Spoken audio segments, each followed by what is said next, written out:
A good week. That's good.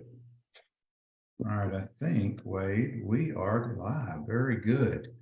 Well, guys, we've got a special edition of Conversations with Commodores. It's almost 7 o'clock our time in the Central Time Zone. It's 3 a.m. where Mr. Wade Priddy, my guest for tonight. Wade, thank you for coming on the show tonight, tomorrow, and whenever it is. Tell folks, man, I'm so glad you're with us tonight.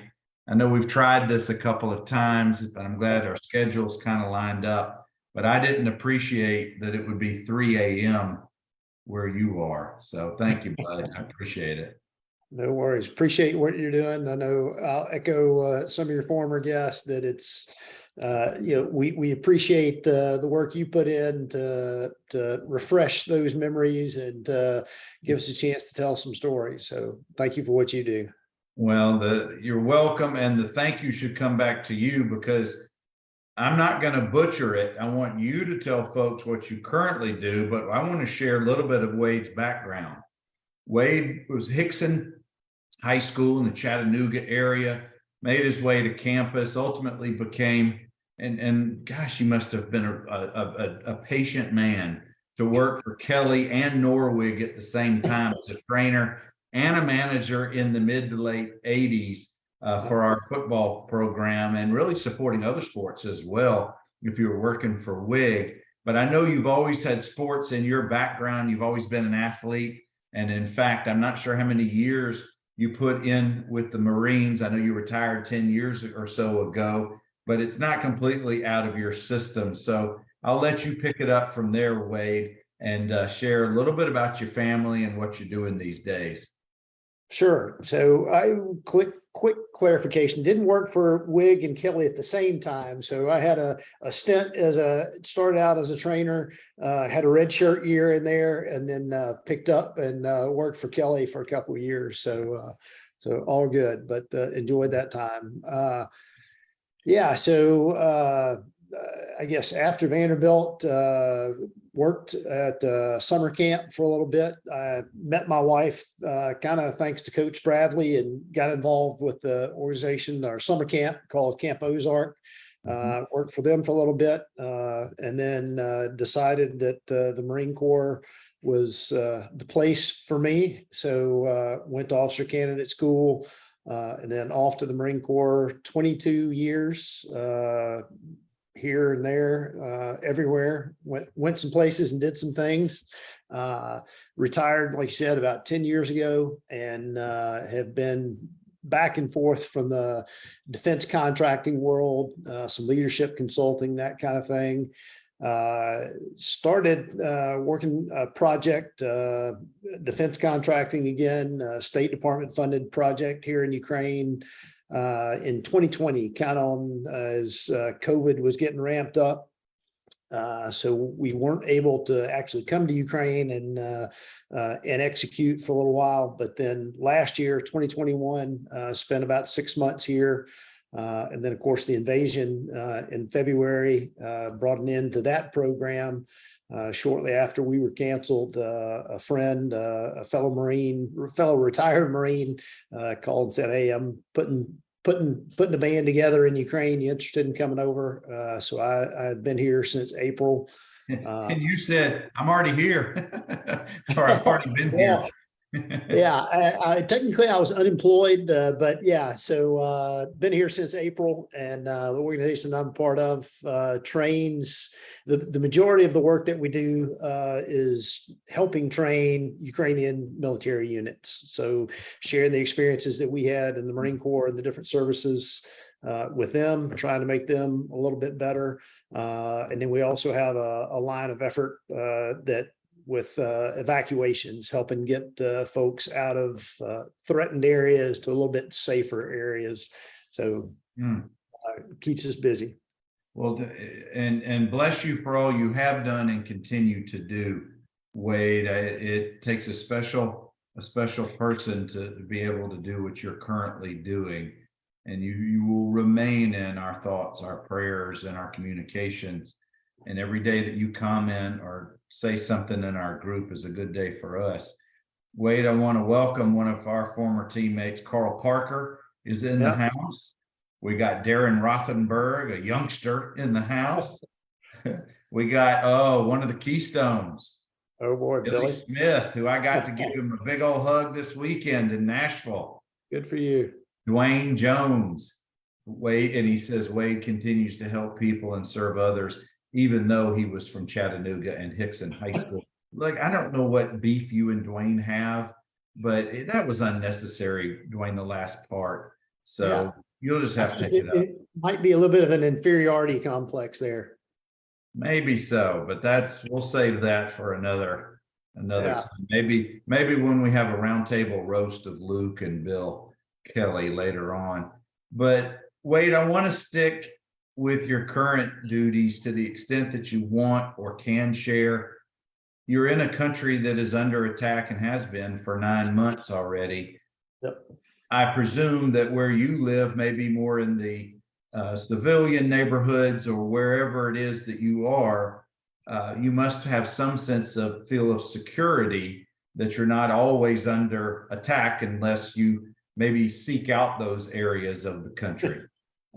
Yeah, I don't necessarily seek those areas out. Kyiv is pretty safe, sometimes disturbingly safe. You see boyfriends and girlfriends walking in the park on the weekend, and you kind of do a double. I at least kind of do a double take sometimes, and you wonder if they remember there's a war going on a few hours to our east. But Kyiv is pretty safe. Took some rockets for the first time. A significant number of rockets in October, 10th, 11th October. Putin kind of changed his strategy and started attacking the energy infrastructure. So hopefully right now we have power. Hopefully that holds. Although some people may just as soon not see my face, may just as soon do this in the dark. But that's really the hearing. Dwayne, stop doing that. That's not, I'm kidding, of course. But Wade, if you guys may or may not know this, if you caught what Wade just said, 10th and 11th is when Kyiv was under attack. We were supposed to do our show on October 11th. So you were a little preoccupied during those couple of days. Well, I'd already been scheduled to go to do some work on another project. So I was on my way out of Kyiv, out of Ukraine on the 11th, on the night of the 11th. Mm-hmm. But yeah, so the main impact here in Kyiv has been the power. And it varies. Supposedly there's some kind of schedule. I haven't figured out what it is yet, but like I said, right now we're good. We got lights, all that. But that's the main impact. Obviously, the further east you go, the more tangible the war is. Power, water, things like that are off more than they're on in those areas. But it's an interesting part of the world and an interesting time to be here. So, well, let's, for now, for the sake of the next 30 to 40 minutes, let's kind of shift gears, if you will. Sure. Why Vanderbilt? Why not one of the other state schools nearby? Why? That's the same question my parents asked. Say again? I said, that's the same question my parents asked. Well, share at least to the extent. How did you end up with Vanderbilt? Well, probably not many people know this, may not even recognize the connection, but you could say it was sort of destined from birth. So I'm named for a guy named Bill Wade, who was a Vanderbilt quarterback. #1 draft pick by the Bears. Right. SEC player of the year. So my dad had worked with him, gotten to know him, and I'm named after him. So that contributed. But I think it really came down to most of my friends, most of my classmates from high school went to Knoxville or stayed home at UT Chattanooga. That really wasn't what I wanted to do. I thought I wanted to go to medical school. and Vanderbilt seemed like a good route to that. And then probably I guess maybe the icing on the cake, if you want to call it that. I was involved in the Fellowship of Christian Athletes in high school. And as I went to some of the national conferences and things, Vanderbilt was always well represented. John Patton, Wade Smith, Chuck Scott, some guys like that that were involved in the Fellowship of Christian Athletes represented the university well. And thinking that I would like to be a part of the athletic department and being around guys like that was a big draw. So was that part of how you ended up maybe with the training or equipment staffs as well? it did. It was. So got into Vanderbilt and thought I wanted to do sports medicine type, pursue sports medicine type role. Freshman chemistry kind of cured me of that notion. But yeah, so I started actually initial communication was with Dan Campbell before Wig came in, and yeah, off from there. And then once, like I said, freshman freshman year, removed any illusions that medical school was going to be in my future. So that kind of contributed to my eventual transition to the equipment cage from the training room. So, well, Wade, as a child, I guess. Well, how young were you when you were introduced to Bill Wade? And did that influence who you rooted for as a kid in college ball? Not that much. I was introduced to him. I knew who he was, and would occasionally connect with him. But I hate to admit, but I actually ended up most of my formative years were spent going to Knoxville and wearing that hideous shade of orange. So I am reformed from that. But yeah, we actually in my family had season tickets in Knoxville and quite a few Saturday afternoons in Neyland Stadium. I have no doubt. Guys, I'm talking with Wade Priddy. It is 3 a.m. in Kyiv, Ukraine, where he currently is chatting with me from. And bless his heart, I guess maybe that's the Marine in him. He didn't say boo. He just said, let's get it done. And we set it up for our normal time, but on a Thursday night. Wade, I know you ran cross country and maybe track in high school. Were other sports part of your childhood as well? They were. Wrestling was probably my favorite sport. So I wasn't particularly, you were being generous when you referred to me as an athlete. I don't, that label doesn't get applied to me very often. So I was a very middle of the pack, maybe 500 wrestler, middle of the pack cross country and track guy. But my dad growing up owned a sporting goods store, really a running focused store. So that was kind of in our family DNA, I guess, and had some incentives to run, which I continued to do through my time at Vanderbilt and into adulthood. So. Well, I don't want to rush through the Vanderbilt years, but I do have a side question. Your history of running, did it impede or assist in your Marine training? I would say it probably assisted. Physical conditioning is a big part of being a Marine. It's not necessarily silky shorts and tank tops kind of fitness, but I think it gives you a solid base, cardiovascular fitness to build off of, and so it certainly didn't help or didn't hurt. What about the wrestling training? Did that help at all? Yeah, I think that I was telling somebody the other day whose son is just getting started in wrestling, that a lot of life lessons in wrestling, hardships, not necessarily a fun environment, sweaty, smelly guys rolling around on the floor. So the discipline and the physical fitness again for wrestling certainly are valuable in the Marine life and probably military life in general. I can't speak to Army and the others, but During your years at Vanderbilt, were you part of any ROTC program?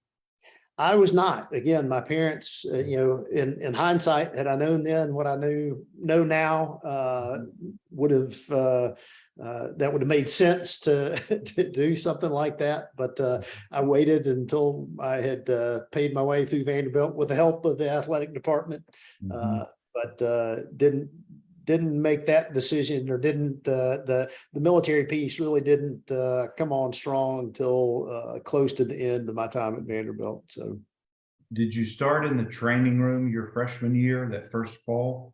I did. I showed up and started as a trainer. Wig had just gotten there, and I think was trying to professionalize in some senses the training room, kind of elevate the standards, and so it was fun to be a part of that. So that would have been in the fall of '85. That was fall of '85. You know, a lot of things in life I've always been told and have learned. It's not always what you know. Sometimes it's who you know. It's a connection. Yeah. You just show up and say, "Hey, I'm enthusiastic. I need a job," or did somebody tell you? Maybe somebody you knew had a connection that maybe do an introduction for you. No, like I said, when I got accepted to Vanderbilt in the spring of '85, I remember making a visit, and I think we did just drop into the training room and talk to, I think it was Dan Campbell, the Wig's predecessor at the time, and said, "Hey, want to go to medical school, interested in sports medicine. Can I come hang out with you guys starting next fall?" And sure, come on. And so showed up in August, and off we went. Well, I know that who's any time when you start a new endeavor, particularly when you're an 18 or 19-year-old headed off to college, that can be an exciting time. And Billy, and like you said earlier, being affiliated with sports in college was just an added bonus to your college experience. But what freshman year chemistry aside, what was the biggest transition for you coming out of Hickson and being on your own for the first time and being at such a academic oriented school and creating a schedule and living on your own? What was, I know all of those things can be overwhelming taken together, but how did you transition and what did you do to set yourself up for some success? Well, short answer is not very well, but like most of us. Yeah.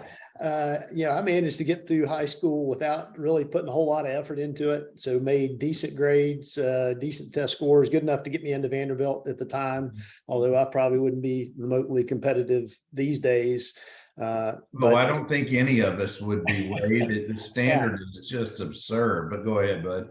Yeah, but no, so just the idea of keeping up, studying for a test before the night before the test, little things like that were I was a little slow to pick up on those things. So particularly the fall semester of freshman year was pretty rough. Some would say that kind of haunted me throughout my academic career, if you want to call it that. But I like to think I got a little bit better at that, and a few more tricks as things went along. But working the equivalent really of a full-time job, as you guys well know, and then trying to balance that with a pretty challenging academic environment, and then all of the social opportunities that are there really can make things interesting. So I always used to joke that as an econ major, we're all about the numbers and things, and so I recognized early on that I was not going to excel in the academic world. Therefore, I needed to maximize my returns in the social and the other aspects, and maybe that would lift my overall score, whatever you want to call it, in life. But no, I hear you, bud. Everybody has their strengths. It's just how quickly can you recognize them and then really use them to your advantage. Coach Shepard says to tell you hello. He just signed in. Linda let him out for a minute from the steakhouse in Clarksville. Guys, I'm talking with Wade Priddy. Wade was a manager and trainer at different years, graduated in '89 from Vanderbilt, and he's currently on the horn with us tonight from Kyiv, Ukraine at 3+ in the morning. And Wade, I'm so appreciative, bud, for you showing up. And we ain't even gotten into the good years yet, but I'm enjoying our conversation so far. Did your freshman year, did you get to either travel away with the team or participate on Saturdays across the street with whatever responsibilities may be as a freshman? I did. I didn't. I made a couple of bus trips, and I tried to go when we started talking about this. Tried to go back and look at some of the schedules and remember some details. I know I made a couple of bus trips. Went to Knoxville. I think we played in Knoxville freshman year. But I guess one of the earliest memories I have of my time with the athletic department was we played Alabama at home that year. And for whatever reason, I was on the visitor sideline and there was a guy named John Hand, Alabama defensive end. I think he was, probably 6'9", 280, something ridiculous. But I remember early in, or I don't know, we played him in September maybe, but standing next to him and just, he was in cleats and a helmet. And it was like, oh my goodness, this, I'm in the land of giants here. Yeah. He was a big dude. I remember John Hand. Wade, what responsibilities as a freshman in the training staff? I know you were learning as you're on the job, learning how to maybe tape up guys, give stem, whatever it was, but was that just kind of the day-to-day learning process, and did you have any formal classes or training outside of being in the training room with Wig and the others? No, it was really in the Marine Corps, we refer to as OJT, on the job training. So a lot of ice, hooking guys up to stem, things like that, cleaning whirlpools. So nothing very sexy, nothing very exciting. And I think that it was one of the challenges that Wig, coming from a school like Penn State, which had an athletic, I assume, had an athletic training major or some similar type of option, and then coming to Vanderbilt, where that you didn't have that resource or that pool of people to draw from. Yeah, that, and he probably didn't have the budget that the state schools had. So I'm sure that certain equipment he may have had at state schools that were just assumed they would be there may not have been available. But I don't know the last time you went through McGugin and have seen what they have now, and it's still not up to the same level of modernization or types of equipment I think that a lot of state schools have, but I think you'd be your jaw would drop if you saw what's available to them now.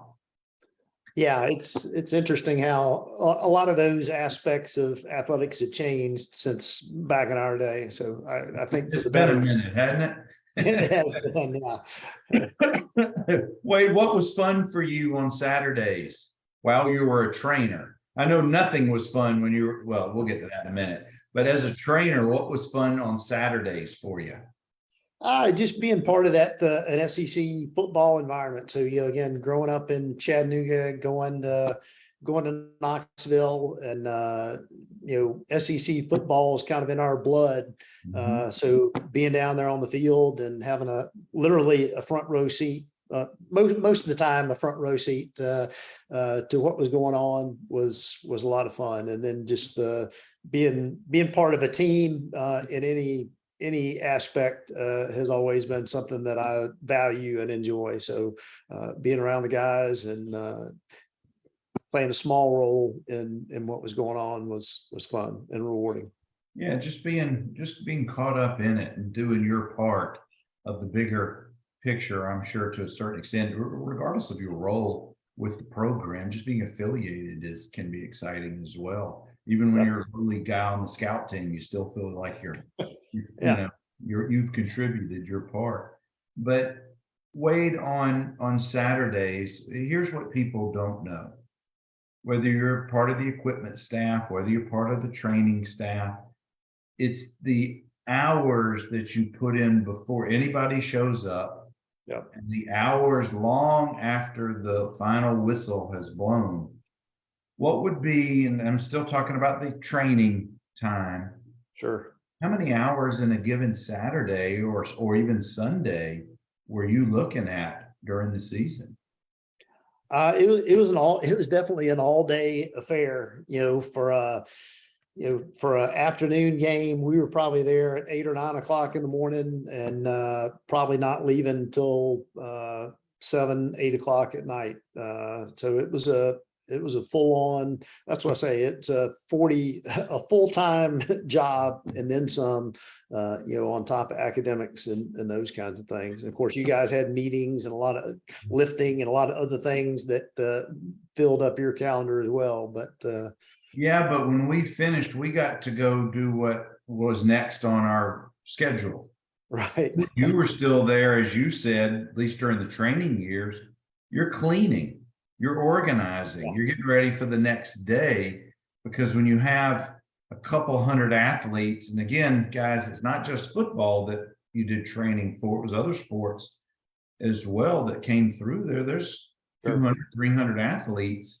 Not everybody came through there every day, but Right. still, there was a lot of folks. Now, When the equipment room had its own aspect of that as well, obviously we couldn't do laundry till everybody was through getting treatment and doing the things that they needed to do. So those turned into some late nights as well.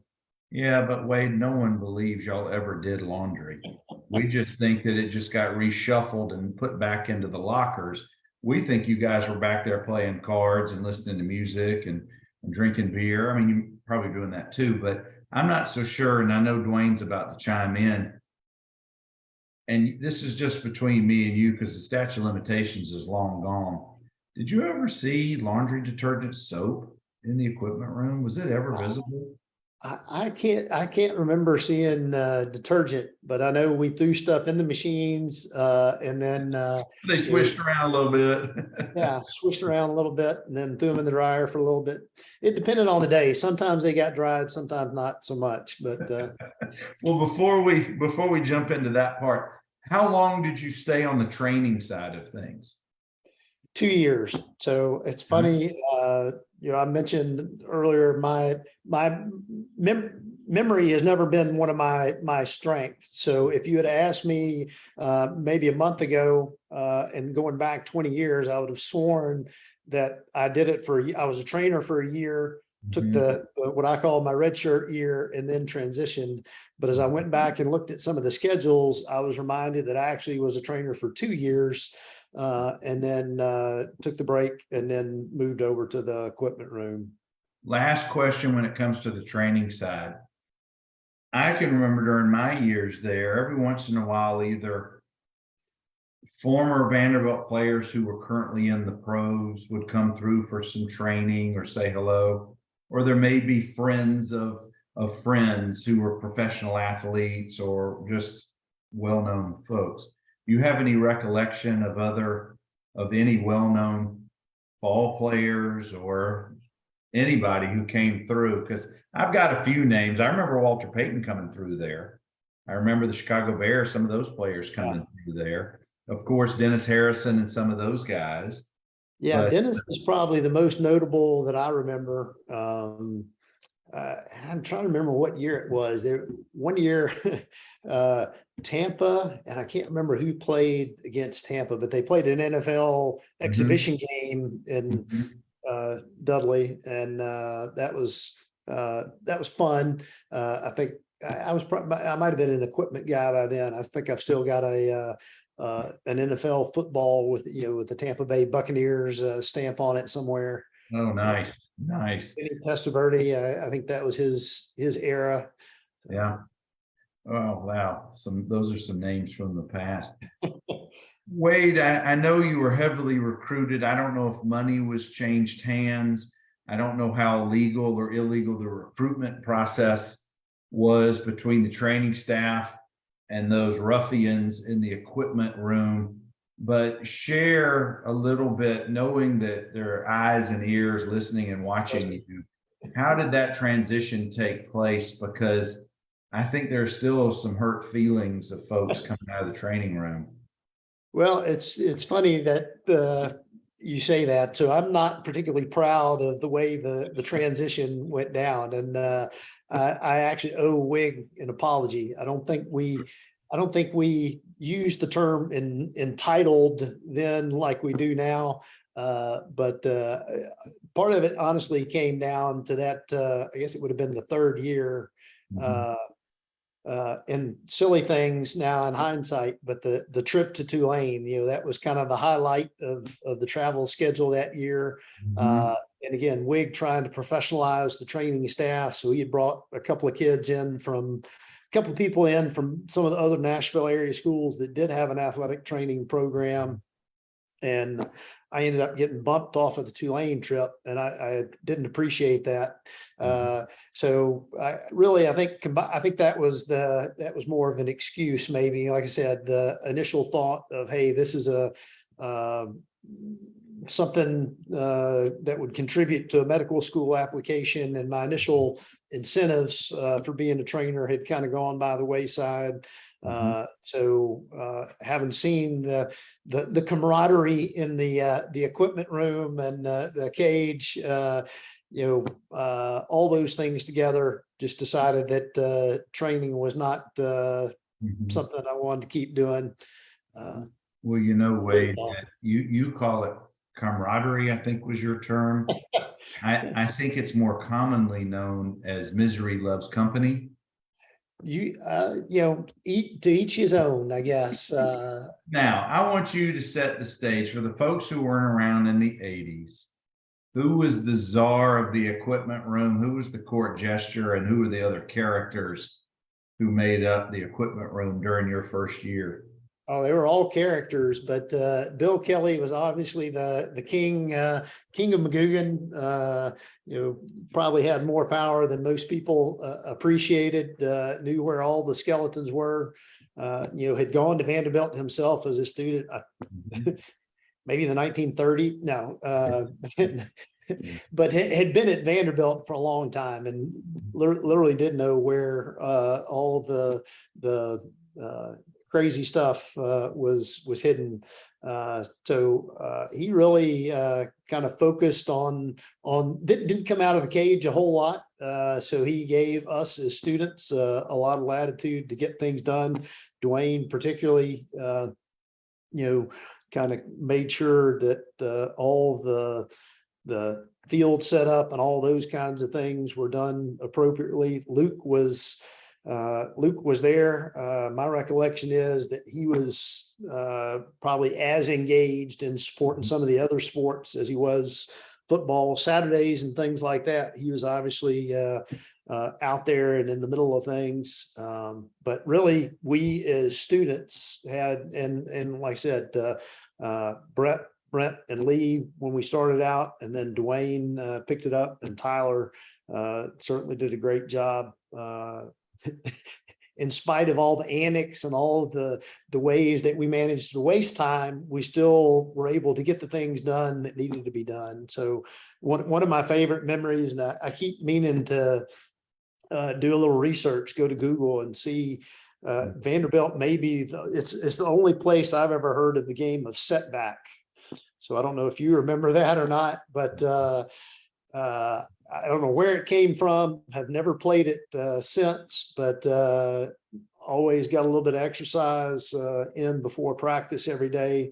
My punting was never very good, but it was fun to have a little friendly competition. I even played in some of those games with you guys. I remember that game. That was fun. Yeah, that was fun. Now, as many hours as the training staff were required, the equipment, it was almost as if you guys were there 24/7. sometimes, yeah. It felt that way, at least for those of us who were friends with you guys. Yeah. And never to take for granted what you guys had to do, but just laundry alone would have been a full-time job for 100 plus athletes. but then you had to deal with equipments and repairing of equipments and setting up and breaking down after, before and after practices. But here's what I want to get from you. For those road trips, when you guys were loading up the 18 wheelers and they had to take off depending on how far away the trip was, how long did it take just to load, to set up and load the big truck? Yeah, the Keystones really took care of a lot of that. And Kelly, again, having done it for a while, the game materials, the game equipment was pretty well boxed up and ready to go by Thursday afternoon when the truck showed up. So depending on where they were going, had to make some adjustments, a little left, a little right. But for the most part, we were focused on the field, on practice, getting through that. And then there were some odds and ends usually to clean up, but I don't recall Thursdays or getting ready for road trips necessarily being a huge piece. Dwayne may be out there going, what are you talking about? But that's my recollection. And again, I admit to having a spotty memory on a lot of those things. Oh, that's okay. But I know you have clear recollections of some of your buddies who are on the team. And I know you want to maybe give a couple of shout outs to some of your buddies and share some good memories, because it wasn't just about the guys in the equipment room or the folks in the training staff. I know you had other friends as well on the team. Yeah, I did. And in fact, I'm still in a regular text group with Johnny Clark, Tom Gray, Mark Berry, Charles Pearson, and David Kropp, and Ben Rowan, who wasn't a player, but Mike McIntyre's brother-in-law. He'll appreciate that being his claim to fame. And I'm sorry, it's Dr. Ben Rowan now, but yeah, so we have a little text group, and Saturdays the volume of text picks up with I can't believe they ran it on that down and distance. But, all those names you just mentioned, I don't know McIntyre's brother-in-law, I certainly know all the rest of them. All those guys, except for maybe Kropp, are really solid guys. So I'm not surprised you're in that group with them. Yeah, Kropp gets his share of grief, but it's a fun group. Like I said, and especially now that I'm off, my time schedule is off, so I miss most of Saturday football. I'm sleeping during the heart of Saturday football, so I'll wake up on Sunday morning and there'll be 85 text messages, and 84 of those are in our Anchor Down text group. So that's a lot of fun. It's like, hey, what did I miss? Yeah, World War III breakout. Oh no, it was just close game. Just on the gridiron. Guys, I've got Wade Priddy for a few more minutes. Wade, I want to talk about your time at Vanderbilt. What was special about it? What was hard about it? What are your best memories? What did you not like about Vanderbilt? Just give us a wide swath of your experience. Yeah, no doubt. The what I liked about it was easily the people. So some great folks, lifelong friends. I think a much different, a much broader demographic group that I would have experienced had I gone to one of the state schools. So that's something that I really appreciated, and I probably valued more after my time at Vanderbilt and during my time in the Marine Corps, for instance, than I necessarily did at Vanderbilt. And really not a whole lot, no real negative memories or horror stories. Obviously like we've talked about, the workload was pretty high. Academics didn't always fare very well. But I appreciate the fact that it still set me up for success, relative success.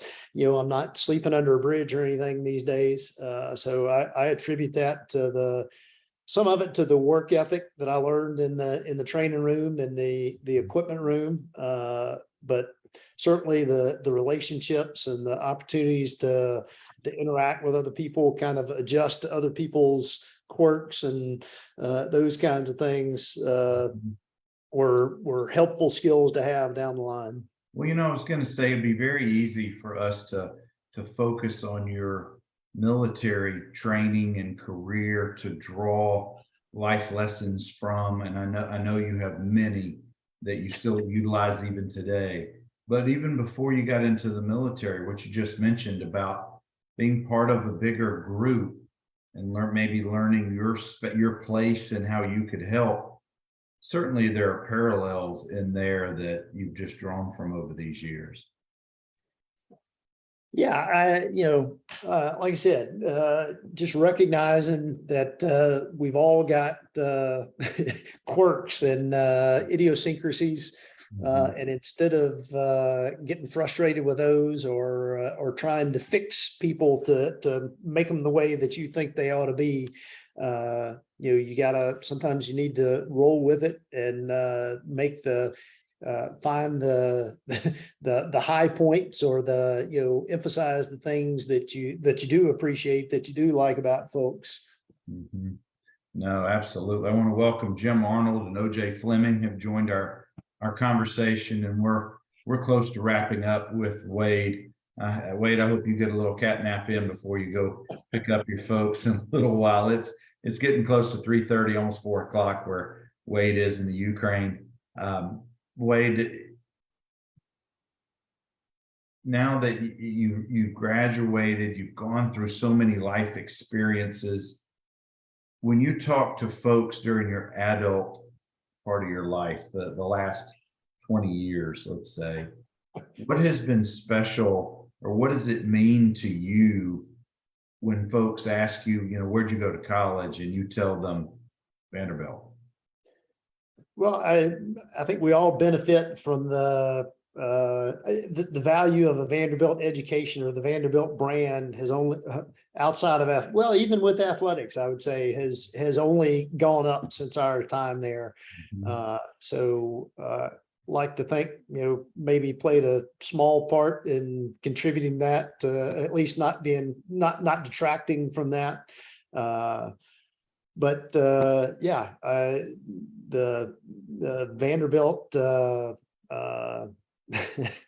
don't even know what to call it, but that community, I guess, for lack of a better term, has been front and center. Do you ever run across any other Vanderbilt grads when you're overseas? I do.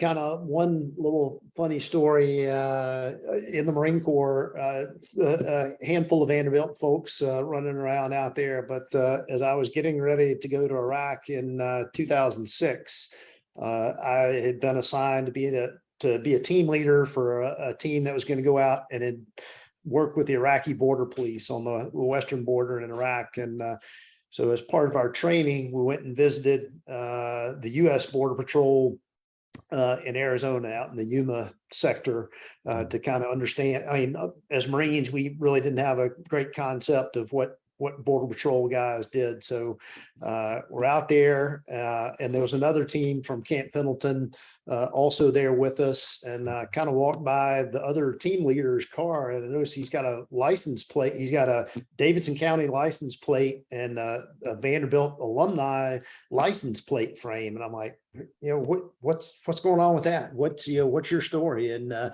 so not only did he go to Vanderbilt, class of '89, but he also goes by Wade. So we had adjacent border team leaders in Western Iraq for a year-long deployment. Both guys named Wade and Vanderbilt graduates living in the dirt out there. So wow, small world. Definitely a small world.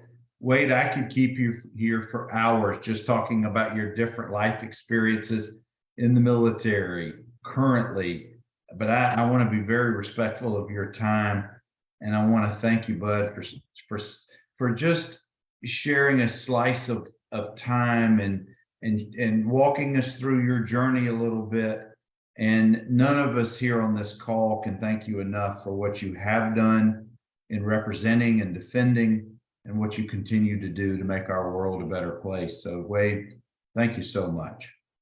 I appreciate that. I enjoyed it. I wouldn't trade my time in the Marine Corps for anything. It was a great, I look at it as an opportunity. It wasn't a sacrifice. It was an opportunity and a great experience. So. Well, again, thank you. And guys, Wade is just yet another example of why these conversations are so important. And Dwayne just brought up an interesting thing that I just completely blanked on.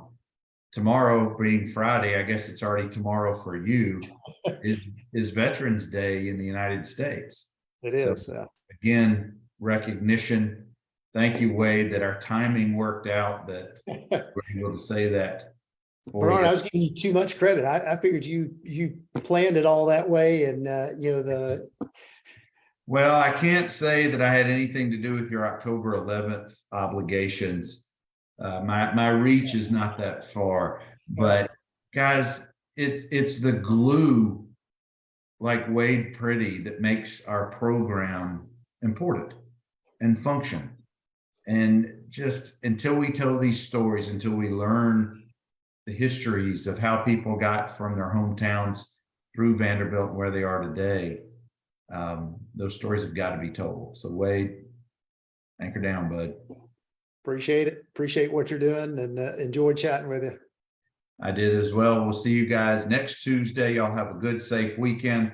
Hopefully we can bring home a win against those Wildcats. Good night.